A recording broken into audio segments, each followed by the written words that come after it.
Dan kami hari Rabu pulang, kami akan berbeda, kami akan berkemenangan, kami akan berubah dalam kehidupan kami. Terima kasih Tuhan, terima kasih. Di waktu yang spesial ini kami mau duduk diam untuk firman Tuhan, dan Roh Kudus mengurapi setiap pribadi dari yang tua sampai muda, diurapi oleh Roh Kudus, oleh Tuhan, sehingga kami siap untuk firman Tuhan. Dalam nama Yesus, kami siapkan hati kami. Haleluya, haleluya. Semua yang diberkati Tuhan mengatakan amin. Beri kemuliaan bagi Tuhan yang luar biasa. Silakan duduk, Tuhan memberkati. Salam. Ini masih hari pertama. Salam ibu-ibu. Gak ada ibu-ibu di sini ya? Kayak suaranya kecil banget. Salam ibu-ibu. Sekali lagi getarkan salam ibu-ibu. Salam bapak-bapak. Puji nama Tuhan. Sangat sedikit bapak-bapak. Pak Tobing bilang ini bapak-bapak makin sedikit. Saya percaya Tuhan punya rencana buat bapak-bapak, karena istrinya ada di sini. Firman Tuhan berkata, jika engkau sungguh-sungguh melakukan firman Tuhan, tidak membelok ke kiri atau ke kanan, artinya kita menjadi orang yang setia, orang yang taat. Firman Tuhan berkata, aku akan memberkati lumbung-lumbung, yang artinya segala kebutuhan kita dijamin oleh Tuhan. Kalau Tuhan menciptakan gigi, supaya gigi itu tidak jigongan, Tuhan siapkan Pepsodent, sehingga kita punya napas segar. Artinya kebutuhan yang paling kecil pun Tuhan siapkan. Amin.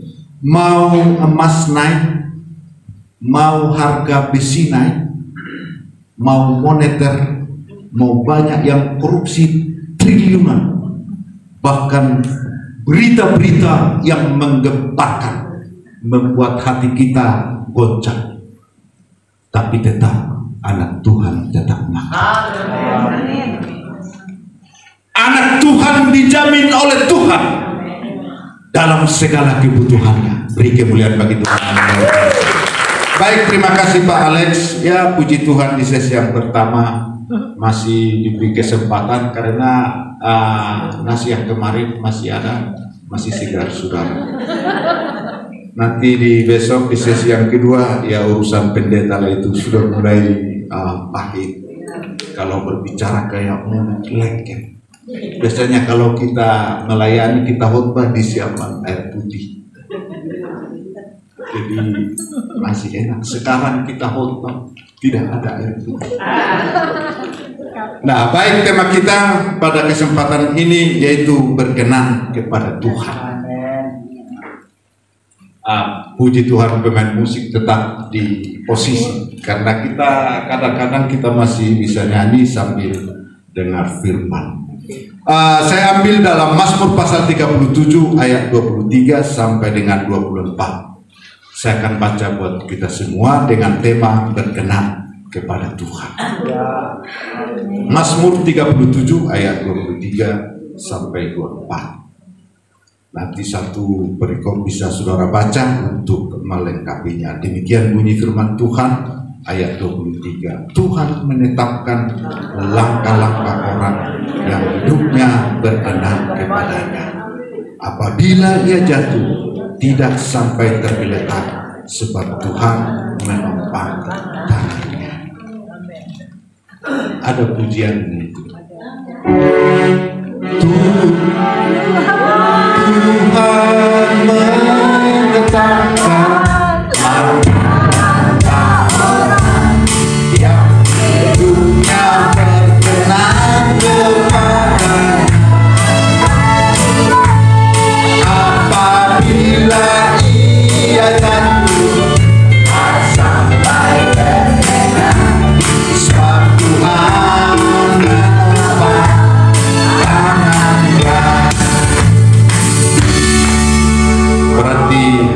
ini sudah separuh, sudah selesai.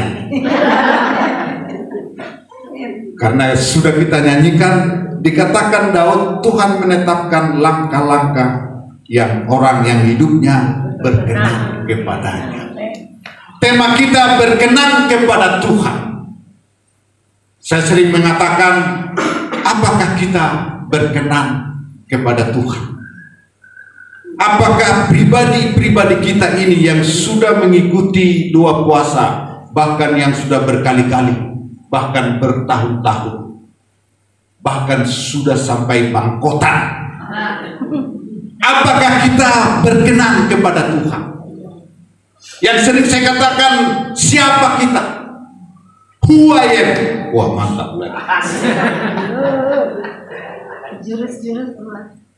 Siapa panjenengan? Ise doa. Siapa aku ini? Apakah aku sudah berkenan kepada Tuhan? Kita yang hadir di sini, saya meyakini saudara adalah jemaat emas. Amin. Saudara jemaat yang spesial, yang sudah memutuskan ikut 2 puasa Ester. Nah, tadi saya lihat begitu ramai pendatang baru, apa namanya itu ya, jiwa-jiwa baru. Yang jiwa-jiwa baru saya sarankan, jangan dengarkan jiwa-jiwa yang lama. Jangan dengarkan semua, karena saya dulu waktu ikut doa di Kepenrek, saya mendengarkan jiwa-jiwa lama, dan mereka bilang begini, Pak Pendeta, hari pertama ini 3 kali pingsan Pak Pendeta, dan perut melilit luar biasa, kadang-kadang pingsan tak tertentu. Saya bukannya bahagia ikut 2 puasa, malah gemetaran, ketakutan luar biasa. Saya pikir orang-orang yang ikut 2 puasa itu rohana, tapi justru rohani. Rohana dengan rohani. Saya pikir rohani, padahal rohani. Hati-hatinya sendiri. Jadi saya tidak bersuka cita ikut 2 puasa.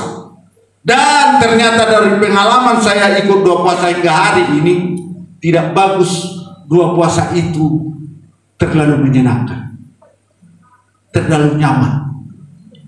Makanya pengurus, waktu nanti kita tidur jam 1, bawalah pukul-pukulan. Setiap jam 1 pukullah itu pintu kamar, supaya setiap orang terjaga setiap saat, setiap waktu.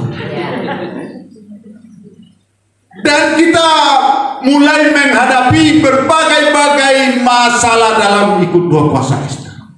Dan sampai hari ini masih ada urusan teman sekamar, masih ada urusan kasur. Kasur di rumah saya super lem, mimpi lem. Kasur di sini membuat badan kita bengkok. Yang di rumah dia lurus, enak luar biasa, di sini bengkok, rasain. Supaya kita di masa-masa susah, sulit, kesulitan itu ternyata membuat kualitas kita, menaikkan grade-nya. Sampai kita menemukan dalam 2 puasa ini siapa saya. Dan dengan demikian kita terkoneksi dengan Tuhan. Dan kita mempunyai hubungan dengan Tuhan. Saudara, kalau kita memiliki hubungan, bukan soalnya enaknya kata-kata, supaya kita memahami. Nah, kalau saya dengan Pak Berti ini sudah ada hubungan. Hubungan sebagai hamba Tuhan. Kalau saya yang paling banyak saya berhubungan tentunya sama istri saya. Jadi kalau saya sama istri saya, tidak semua bahasa lagi saya sampaikan, sudah lebih banyak bahasa isyarat. Jadi kalau saya pengen bikin teh manis, saya sudah biasa dengan dia berkedip sekali, itu teh manis. Jadi kalau saya kedip sekali ke kanan, itu teh manis. Kalau kedip ke kiri, itu kopi. Karena ada hubungan. Berarti ke Tuhan itu apabila kita ada terkoneksi, sebenarnya kita tidak perlu begitu capek berbahasa dan lain sebagainya. Mungkin kita dengan hanya meneteskan air mata, kita terkoneksi dengan Tuhan. Beri kemuliaan bagi Tuhan. Berkenan kepada Tuhan. Di ayat yang 25-26 dikatakan, dahulu aku muda, sekarang aku sudah tua, tetapi tidak pernah kulihat orang benar ditinggalkan, atau anak cucunya meminta-minta roti. Tiap hari ia menaruh belas kasihan dan memberi pinjaman, dan anak cucunya menjadi berkat. Itu menjadi hasil daripada ayat 24-23.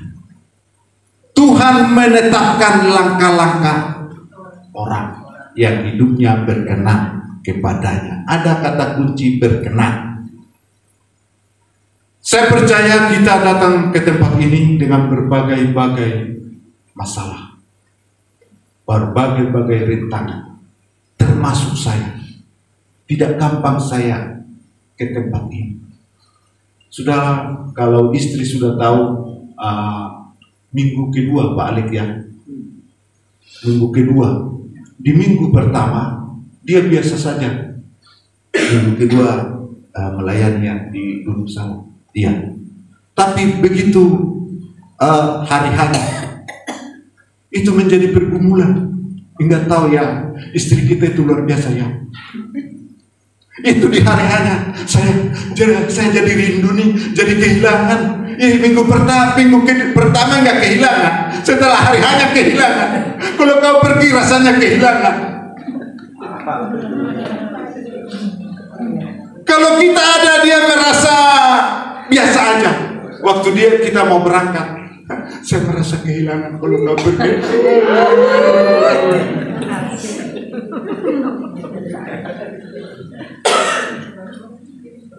Berkenan, dalam bahasa Inggris saya ambil condensate atau dengan senang hati. Jadi kalau kita berkenan kepada Tuhan, Tuhan itu dalam konteks manusia dia disukacitakan. Tuhan itu senang. Haleluya. Saya percaya Tuhan kita itu menjadi senang kalau kita berkenan. Orang yang berkenan itulah yang menyenangkan hati Tuhan sehingga kita berkenan kepada Dia.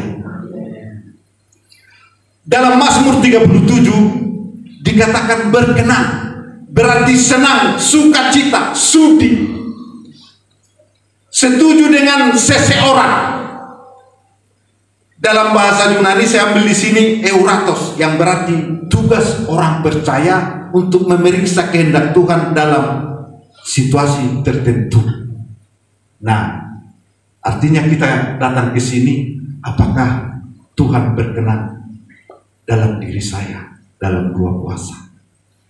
Makanya segala pribadi kita yang kita bawa dari rumah ke tempat ini, selesailah itu begitu masuk ke tempat ini, hanya kita mencari berkenan Tuhan.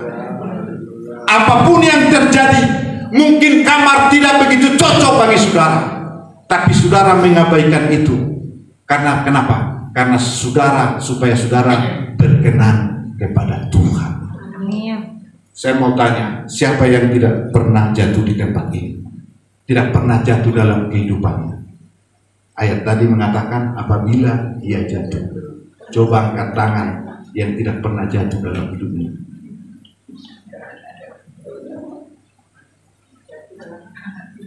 Itu Pak berarti tidak pernah jatuh dalam hidupnya. Tidak pernah sekali Pak. Tidak pernah sekali, berarti berkali-kali. Tapi sebenarnya nggak usah mengaku kita dari sini kelihatan. Pernah kita jatuh dalam hidup ini. Tapi justru Daud mengatakan dalam hidupnya, dia tahu bahwa walaupun pernah jatuh, tidak sampai tergeletak, tidak sampai kandas, tidak sampai menyerah. Artinya saya percaya kita semua di sini memiliki masalah. Dan saya percaya kita datang ke sini membuat satu agreement, membuat satu janji, di mana kita datang. Saya mau berjanji membuat satu perubahan dalam hidup saya. Karena kenapa? Karena kita dalam kesulitan, banyak masalah. Di 2024, kita di bulan 3 sekarang ya, Januari, Februari, di bulan Maret tanggal 10. Bagaimana tahun 2025? Bagaimana kita melewatinya? Begitu banyak tantangan. Pak Alek bilang tadi harga besi naik. Karena dia berbisnis dalam lingkaran besi. Ada orang, Pak Pendeta, Mas naik. Ini era yang paling besar. Harga naik, Mas. Nah, terus bagaimana? Saya juga nggak punya emas, nggak ada hubungan dengan saya. Mau 1 juta 1 gram naik, nggak ada hubungannya dengan emas dengan saya. Saya bilang, iya, Bapak punya emas juga? Enggak juga. Lah terus kenapa Bapak ngomongin harga emas? Iya, mengagetkan. Nggak perlu kaget, nggak ada hubungannya dengan Bapak. Saya bilang, kecuali Bapak punya sekilo, ya lumayan, biar per gram kan naik, kan begitu. Kadang-kadang kita mengurusi yang sebenarnya yang tidak perlu kita urusi. Yang sebenarnya kita perlu mengurusi proses di mana kita, apakah kita berkenan kepada Tuhan. Supaya kita tidak jatuh sampai tergeletak, tidak sampai tergeletak. Kita jatuh bangun, yes, dan kita menang. Walaupun kita jatuh itu menjadi satu kegerakan untuk menaikkan grade, menaikkan kualitas kita sebagai orang yang percaya. Kita bersyukur di tahun 2024. Kita melewati di bulan sampai bulan 3. Ada banyak yang tidak bisa lagi sampai bulan 3, hanya bulan 1. Ada teman kita juga bulan 2 sudah dipanggil oleh Tuhan. Kadang saya tanya, Tuhan, bulan berapalah aku ini? Kan begitu. Ada orang berkata, Tuhan, bulan berapalah aku ini? Saya bilang, kenapa ngomong begitu? Utang saya banyak. Salah. Jangan karena utang kita menginginkan dipanggil oleh Tuhan. Tapi biarlah rencana Tuhan berjalan bagi kita. Karena kenapa? Karena kita berkenan kepada Tuhan. Saudaraku-saudara yang dikasihi Tuhan, bukti pribadi yang berkenan kepada Tuhan adalah dapat menolong orang lain. Jadi kalau kita berkenan kepada Tuhan, buktinya adalah kita manusia penolong. Penolong itu termasuk pemberi. Penolong itu termasuk berkat bagi orang lain. Itu buktinya kita berkenan kepada Tuhan. Jadi kita tidak bisa memanipulasi kalau kita berkenan kepada Tuhan bukan hanya ucapan jempol, tetapi dibuktikan dari kehidupan kita benar-benar hidup, menjadi hidup bagi orang lain dan memberikan kehidupan ke orang lain, sehingga orang lain benar-benar hidup, bukan asal hidup. Jadi perkenanan ini sangat penting. Berkenanan dipakai oleh Tuhan dalam rencananya. Orang-orang hanya yang berkenan kepada Tuhanlah dipakai oleh Tuhan dalam lingkup rencananya yang ajaib. Saya percaya kita di tempat ini semua kita masuk dalam rencana Tuhan yang ajaib. Dua puasa Ester. Dua puasa Ester bukan hal-hal yang kecil, tapi hal-hal yang besar. Saya percaya dengan kita hidup dalam dua puasa Ester ini, kita pasti diberi kekuatan oleh Tuhan. Dalam masa-masa sekarang ini, kesulitan begitu banyak kita dengar. Media yang begitu canggih luar biasa. Dulu saya tidak begitu banyak mendengarkan media. Hidup saya lebih tentram. Tapi setelah datang handphone, hidup saya malah tersiksa. Karena bukan urusan saya, harus saya dengar. Dulu sebelum TV datang, kayaknya hidup kita begitu damai sejahtera. Yang sudah tua ini berarti ya, yang dulu waktu TV masih hitam putih, Saya dari Sigorong-Borong ke Medan itu, saudara, saya pernah nyuri-nyuri untuk pegang itu layar TV. Saya pikir orang benaran di dalam TV itu. Jadi saya tunggu udah pergi orang semua, saya pencet begini, ternyata kaca juga bukan orang. Tapi justru kemajuan teknologi. Kalau kita tidak berkenan kepada Tuhan, kita akan terlibas, kita akan terbenam, terkubur oleh dunia ini. Tapi saya percaya kalau kita berkenan kepada Tuhan, kita layak di hadapan Tuhan. Segala bisnis yang kita lakukan, pekerjaan yang kita lakukan, dalam segala kehidupan kita, kesehatan yang kita rancang di tahun 2025 ini akan berjalan dengan baik, sesuai dengan rencana Tuhan. Dan sampai sekarang ini saya mengurangi media sosial. Karena kenapa? Saya lihat semua sama untuk memiliki pengikut sebanyak-banyaknya. Follower, apa benar itu sih? Follower,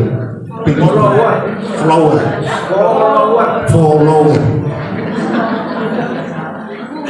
Pengikut sebanyak-banyaknya, baru saya tahu dengan banyak pengikut dapat uang, gajian katanya dari Facebook.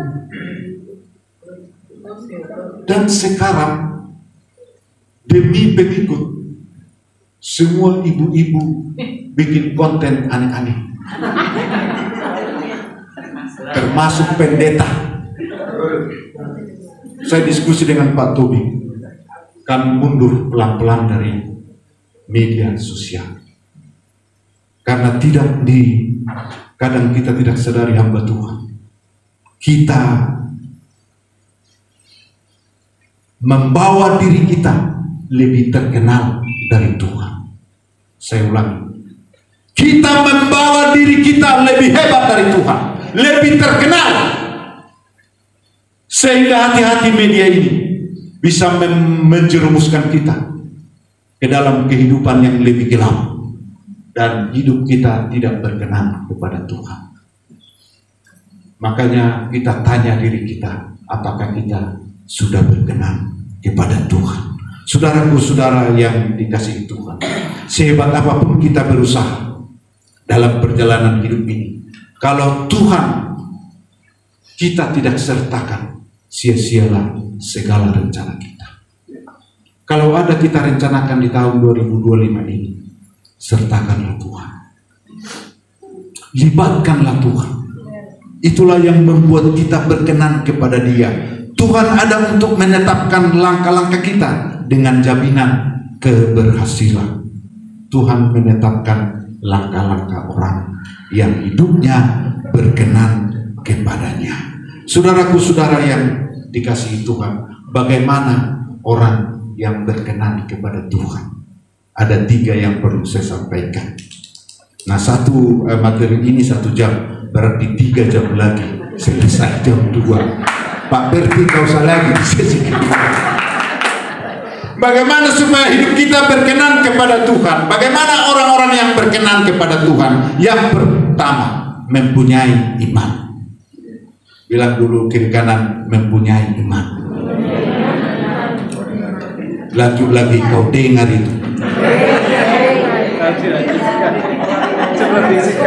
Ibrani 11 ayat 6 berkata, tetapi tanpa iman tidak mungkin orang berkenan kepada Allah.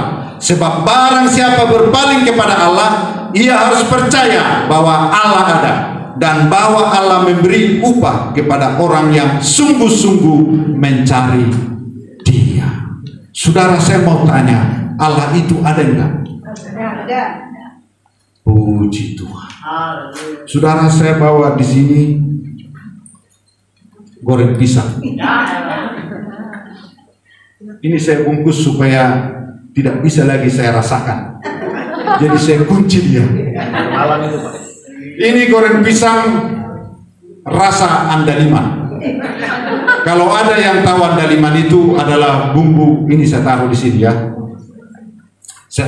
Bumbu orang Batak, andaliman itu kalau dicampur ke masakan ada kayak kremes-kremes di dalam masakan itu, ketir-ketir. Jadi kalau saya kombinasikan dengan goreng pisang. Jadi saya goreng sendiri, saya campur andaliman itu. Ternyata rasanya menggemaskan. Mau tahu saudara rasanya? Ini saya hanya ceritakan. Saudara belum bisa merasakan. Saya sudah merasakannya. Ternyata goreng pisang dengan andaliman rasanya menggetarkan. Hanya saya yang tahu merasakan bahwa goreng pisang model begitu ada. Saudara, apa hubungannya memiliki iman? Goreng pisang, luar biasa. Di mana-mana banyak goreng pisang ya. Andaliman itu, goreng pisang andaliman itu saya perpanjang. Goreng pisang andaliman. Goreng pisang andalkan iman.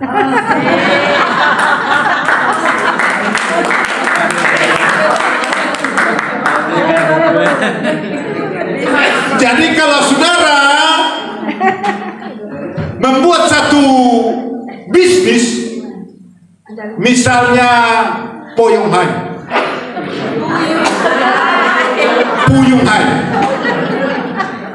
atau mie goreng, atau capcay, bikinlah capcay andaliman, yaitu capcay andalkan iman.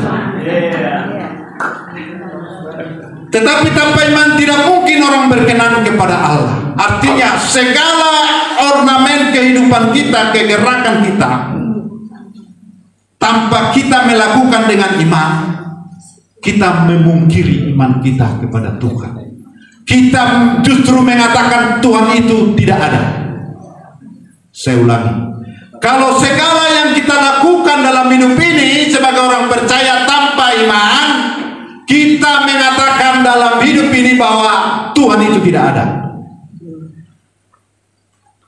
Tetapi segala yang kita lakukan dengan iman kepada Tuhan, disitulah kita mengatakan Tuhan itu ada. Nah, saya tanya tadi, apakah Tuhan itu ada? Ada. Dalam suatu desa ada seorang ibu janda yang sudah tua, dan ada satu gereja di sana, dan ada juga satu profesor tinggal di kampung itu. Profesor ini selalu mengatakan kepada jemaat bahwa Tuhan tidak ada, dan dia bilang, jemaat, Tuhan itu tidak ada. Buktinya kalian juga datang ke gereja miskin-miskin juga. Profesor ini menghasut terus, minggu demi minggu. Gak usah ke gereja, buktinya susah juga, miskin-miskin juga, makan segitu-segitu juga, banyak masalah, ngapain ke gereja? Lama-lama jemaat di gereja di kampung ini berguguran satu persatu. Benar juga yang dibilang profesor itu. Bagaimana Tuhan ada? Kita juga susah begitu di gereja. Dari tahun ke tahun kita jalan kaki, tidak berubah. Tapi datang ibu janda tadi yang tua.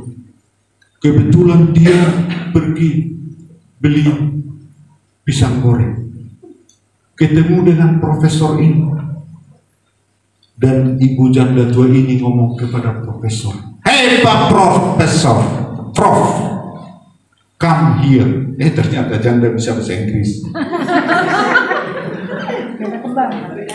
Datang dulu ke sini. Kenapa kau bilang ke gereja Tuhan itu tidak ada? Ibu tua, sok tahu aja lo ngajarin saya kan profesor, kata profesornya. Iya, kau profesor. Kenapa kau bilang Tuhan itu tidak ada? Tuhan ada supaya kau tahu itu, kata si jaga tua.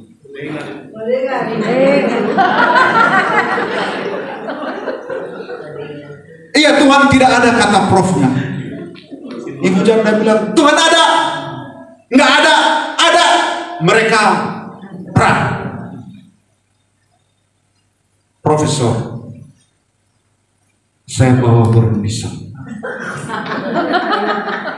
Rasa andaliman. Profesor tahu nggak rasa goreng pisang andaliman? Saya sudah tua, ibu sudah ada miring-miringnya kali ya. Jawab dulu profesor, katanya. Tahu nggak goreng pisang andaliman?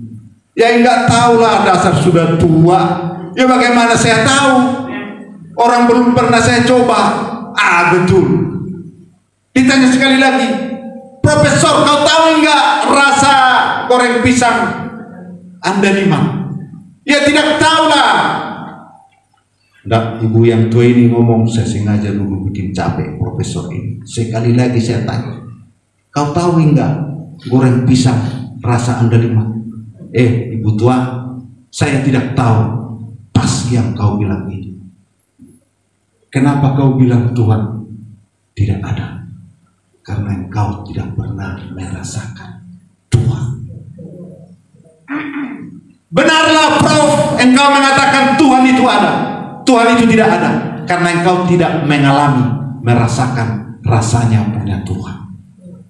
Kalau saya sudah menikmati goreng pisang andaliman ini seumur saya.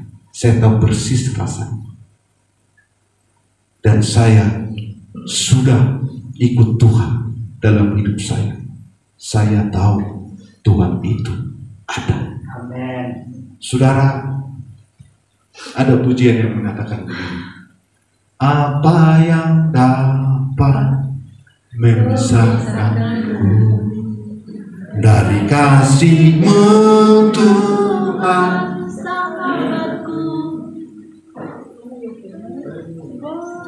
Aniayakan, penderitaankan, tak satu pun.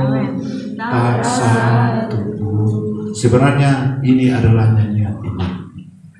Saudara harus tutup mata menyanyikan pujian ini, karena ini nyanyian iman bahwa Tuhan itu ada. Tuhan itu ada supaya kita mengalaminya. Saya mau tanya, apakah Tuhan itu ada? Belum bergetar. Coba ingat dulu masa lalu. Ingat dulu pergumulan masa lalu. Betapa Tuhan menolong engkau. Di saat ada engkau susah, Tuhan menolong engkau. Pernah engkau sakit, Tuhan menyembuhkan engkau. Pertanyaannya, apakah Tuhan itu ada? Ada. Masih kurang menggetarkan. Apakah Tuhan itu ada? Ada. Sekali lagi, apakah Tuhan itu ada? Ada. Beri kemuliaan bagi Tuhan.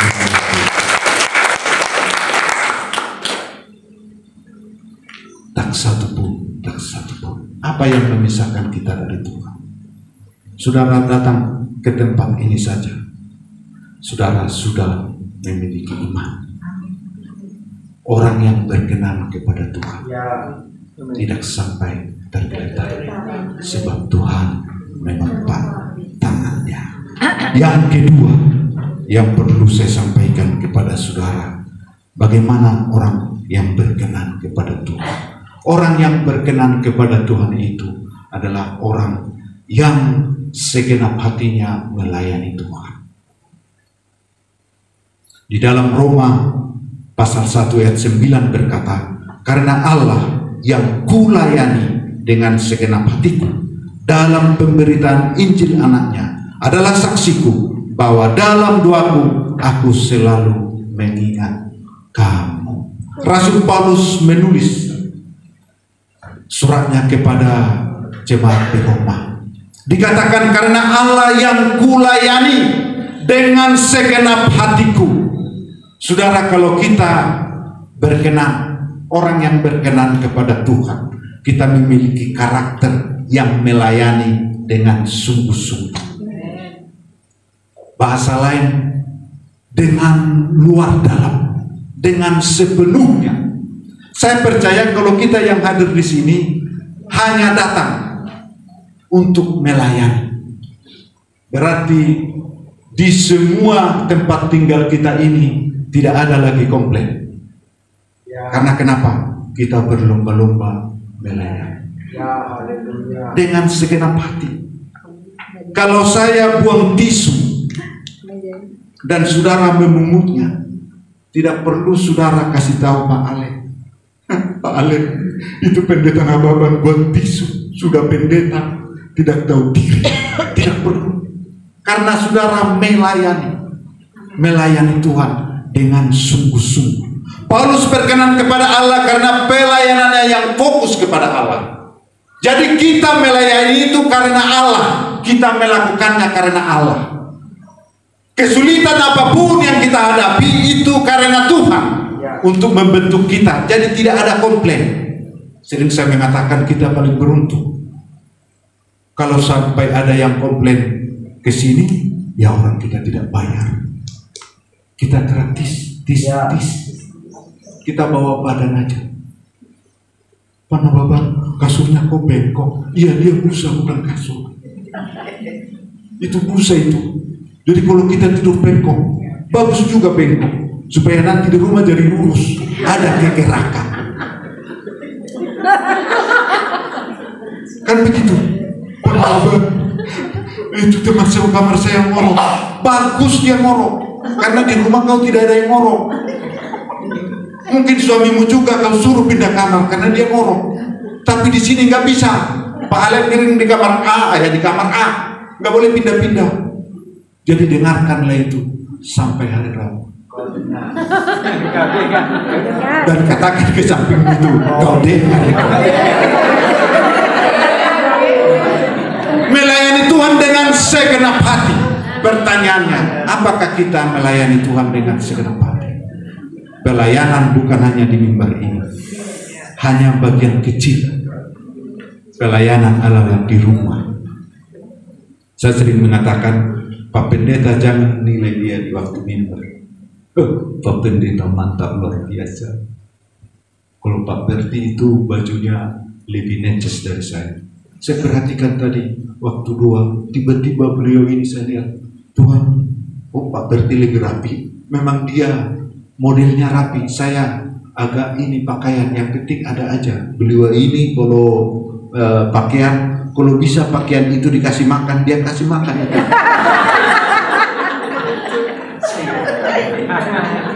Gak ada lawan, dia rapi luar biasa. Dan kalau nyuci saudara, itu kerahnya itu ambil sikat gigi, dikucek-kucek pakai sikat gigi, kayak gigi dibikin itu kerahnya. Kalau saya injak-injak itu.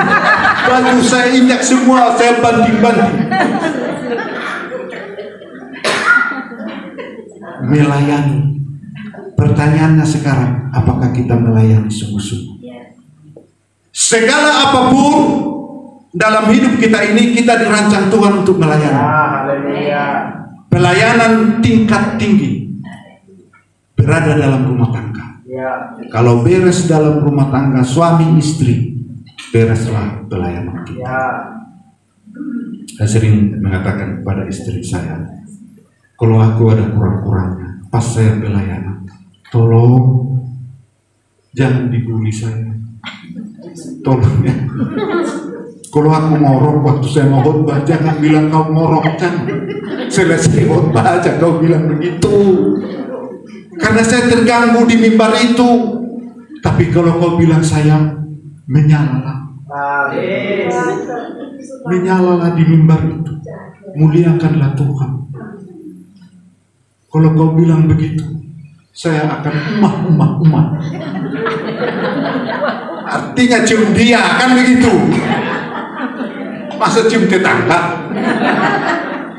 Melayani Tuhan dengan segenap hati. Rasul Paulus menyampaikan, karena Allah yang kulayani dengan segenap hatiku.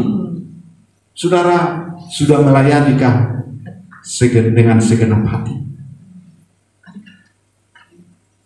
Jangan-jangan kita datang ke sini dengan maksud yang lain, bukan untuk melayani.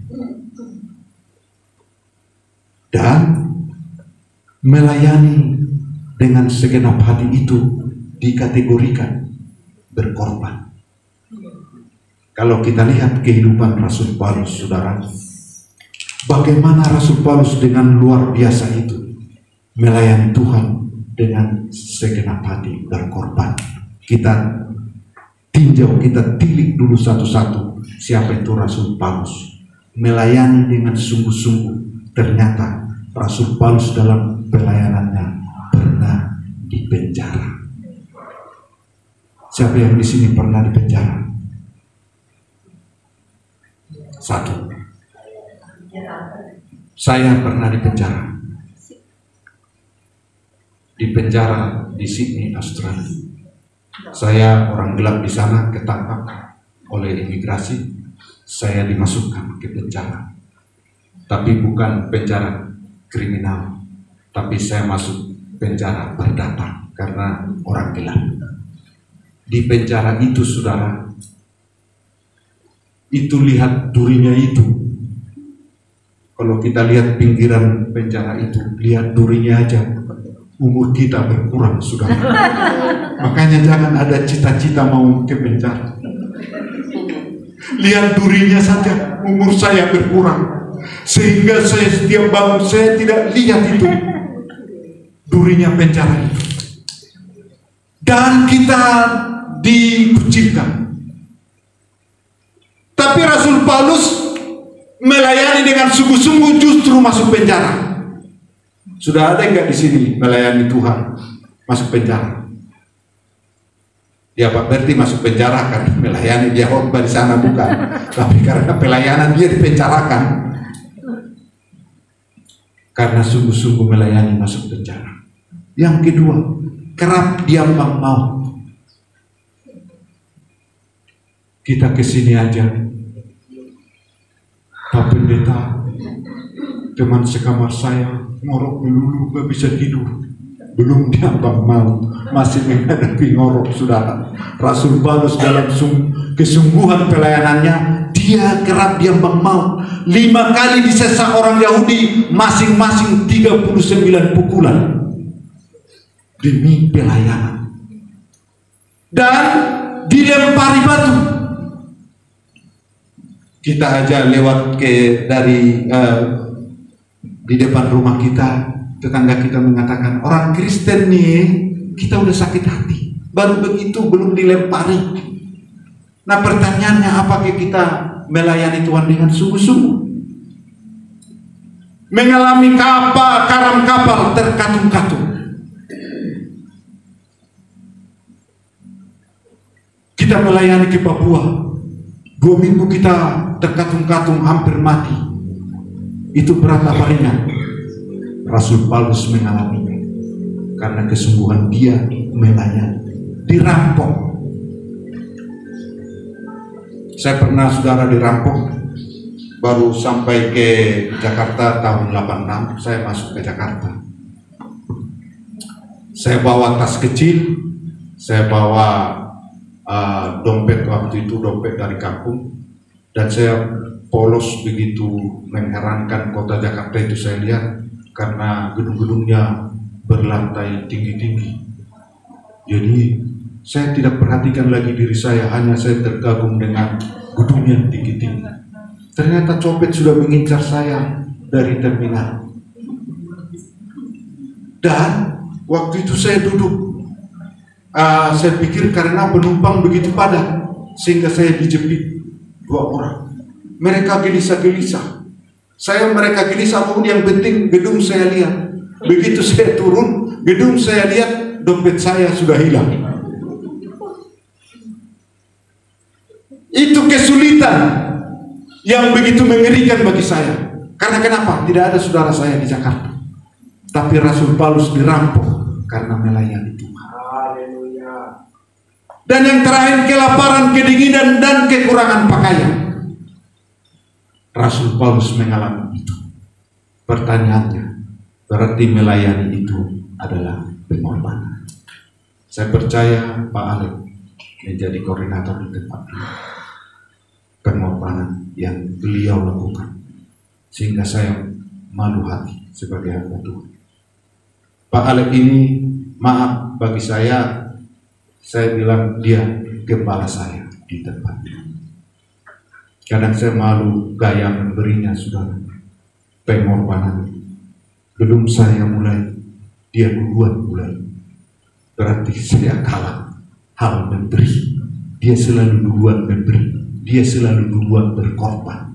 Satu pelayanan yang fokus, yang sungguh-sungguh kepada Tuhan. Beri kemuliaan bagi Tuhan yang luar biasa. Yang ketiga, orang yang berkenan. Bagaimana orang yang berkenan, orang percaya yang berkenan kepada Tuhan, yaitu orang itu suka berdoa. Kita melihat doa puasa Ester. Doa telah membuat kita memiliki koneksi dengan Tuhan. Saya sering mengatakan, kalau kita memiliki hubungan dengan Tuhan, bukan soal indahnya lagi kata-kata untuk kita berdoa. Makanya sering orang disuruh doa makan, dia malah doa syafaat. Orang sudah mau pingsan, mau makan, sampai buka-buka mata, apa masih ada itu makanan, dia masukkan lagi 2-3 ayat dalam doanya. Sudah didoakan bangsa dan negara, didoakan juga negara Jepang, negara Malaysia dan Singapura. Sehingga kita harus tahu bahwa doa itu bukan kata-kata, tapi hubungan. Doa bukan kata-kata tapi hubungan, relasi. Kalau saya dengan Pak Alex ini ada relasi, saya tidak membutuhkan kata-kata kepada Pak Alex, dia sudah mengerti. Kalau saya jalan di jalan sendirian, Pak Alex lewat mobil tanpa diperintah, Pak Nababan naik. Tapi kalau orang yang tidak ada hubungan dengan saya, begitu saya jalan kaki, Bapak naik, saya bisa kabur. Karena kenapa? Tidak kenal sama dia, tidak ada hubungan. Berarti doa adalah satu hubungan kepada Tuhan. Hubungan itu harus dibangun hari demi hari. Saudara, sejak saya diajak oleh pendeta Tobi dan kawan-kawan di Kevin Ray doa puasa, saya sebelum itu saya nggak tahu doa itu apa. Doa itu hanya kata-kata, kebiasaan. Tapi ternyata doa itu membangun satu hubungan dengan Tuhan hari demi hari. Sehingga bukan kata-kata lagi doa itu, tapi hubungan yang kita bangun kepada Tuhan. Saya kalau ke istri saya itu karena saya tiap hari ketemu dengan dia. Satu kedip pun dia tahu. Kan begitu. Dan kalau saya sama istri saya bikin teh manis, nggak perlu saya ngomong seperti ini. Istriku, saya mau minum teh manis, bikin dulu teh manis, gulanya 1, tehnya 1, tidak terlalu panas, tidak terlalu dingin. Setelah itu taruhlah di meja, nanti saya minum. Tidak perlu. Karena kami ada hubungan, saya kedipkan aja mata sebelah kanan, itu artinya teh manis. Firman Tuhan berkata dalam Yesaya 38 ayat 5, dikatakan di sana, pergilah dan katakanlah kepada Hizkia, beginilah firman Tuhan Allah Daud, Bapa leluhur, telah aku dengar doamu dan telah kulihat air matamu. Sesungguhnya aku akan memperpanjang hidupmu 15 tahun. Saudara, Hizkia terancam kehidupannya. Saya pelajari doa Hizkia ini tidak dituliskan kata-katanya, tapi dituliskan, sudah aku dengar dengan doamu dan telah kulihat air matamu.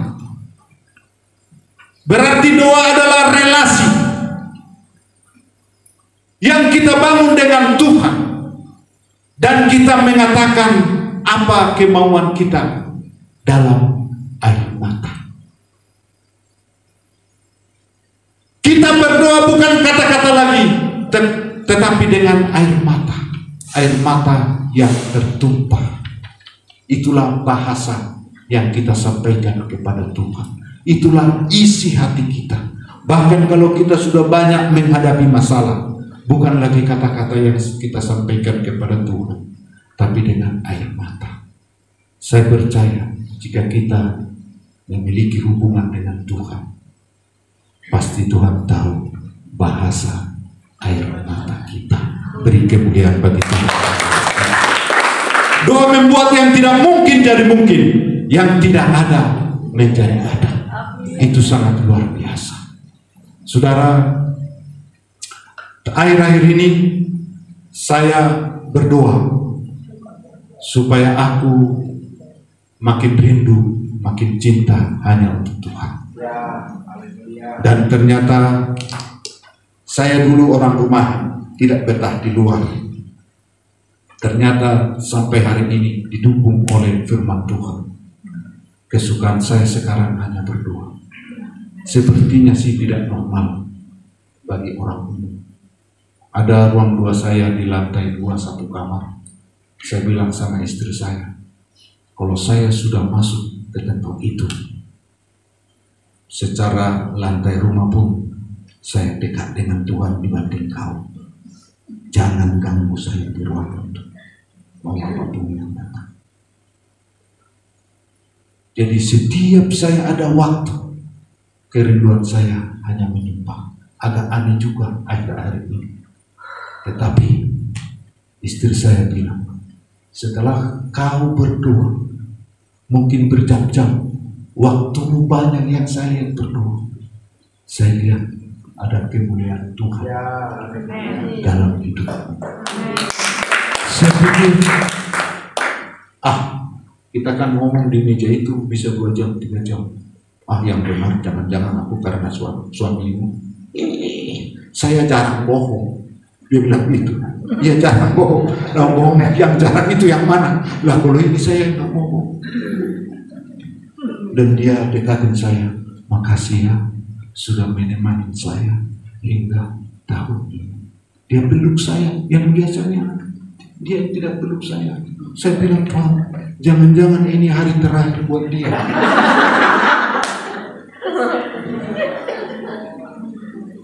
Saya bilang, saya tidak banyak lagi ke rumah. Hidup saya di rumah. Dan media sosial, untuk saya sudah stop.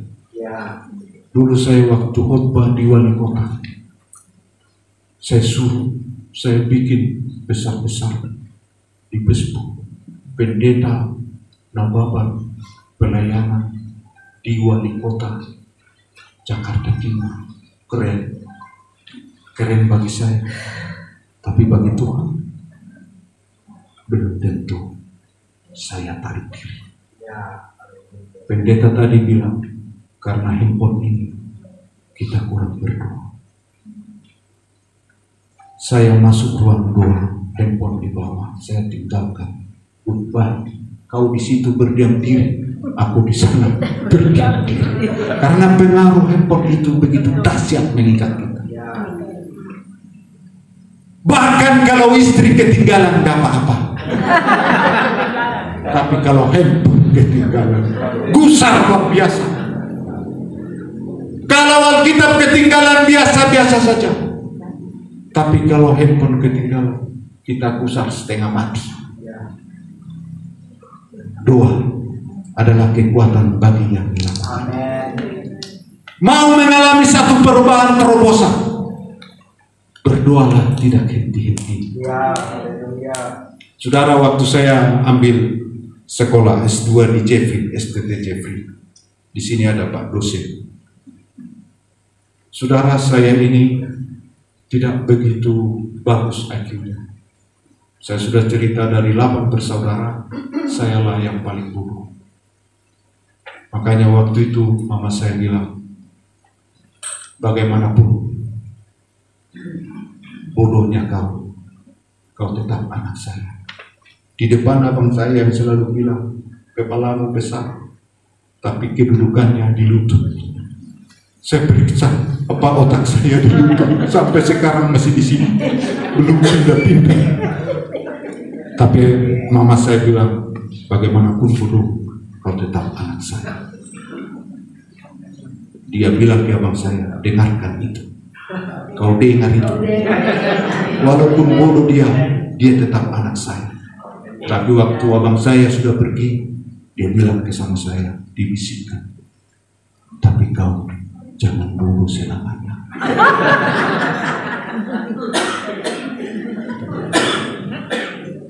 Sejak dari situ, dan saya lihat ibu saya itu ikut persekutuan doa, dan saya sering antar dia malam-malam. Jadi kalau saya antar persekutuan doa, saya di jendela, saya di pintu, tidak masuk ke dalam. Saya melihat orang yang berdoa. Ada orang yang berdoa, mungkin yang hidupnya sudah terjepit, dan dia hanya berdoa menangis tanpa kata-kata.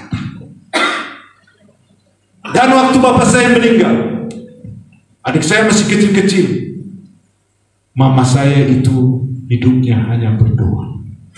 Bahkan di ladang kami, waktu ada waktu yang senggang, dia pindah tempat dan dia berdoa, tidak dengan kata-kata, hanya dengan menangis.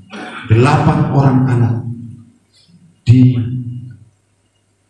oleh satu ibu, dan sampai sekarang salah satunya yang bodoh yang berdiri di sini bisa melayani Tuhan. Saya percaya itu karena kekuatan doa. Beri kemuliaan bagi Tuhan yang luar biasa.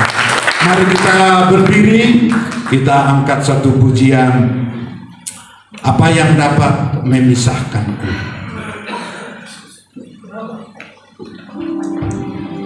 Haleluya, haleluya.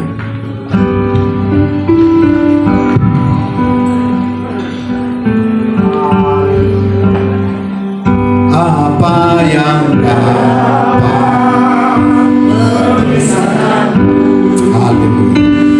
Dari kasih-Mu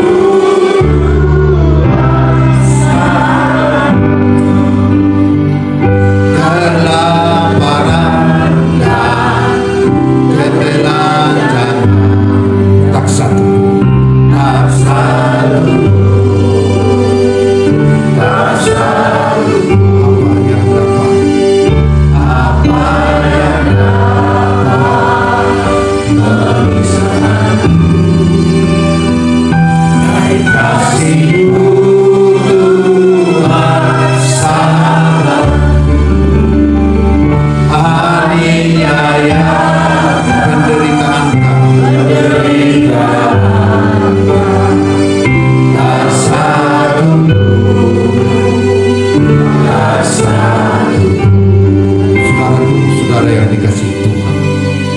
Apa yang memisahkan kita dari kebaikan Tuhan? Apa yang membuat kita kadang kita meragukan Tuhan ada? Apakah penderitaan? Apakah kesukaran atau kesulitan? Biarlah firman Tuhan ini membawa kita, menggiring kita menjadi orang yang berkenan kepada Tuhan. Kita menjadi orang yang menyukakan hati Tuhan. Dan segala sesuatu kita lakukan untuk Tuhan. Kita melayani dengan sungguh-sungguh. Kita memiliki iman yang luar biasa. Dan kita selalu berdoa, membangun hubungan dengan Tuhan. Apa yang dapat memisahkanku dari kasih-Mu, Tuhan, sabar-Mu, aniaya-aniakan, penderitaan, tak satu pun, tak satu.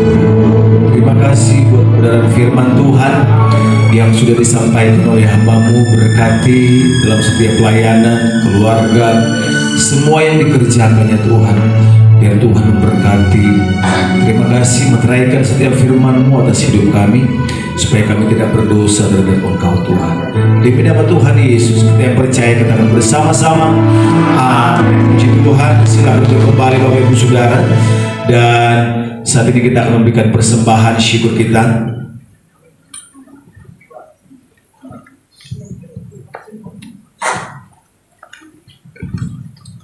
Kita akan berdoa buat persembahan.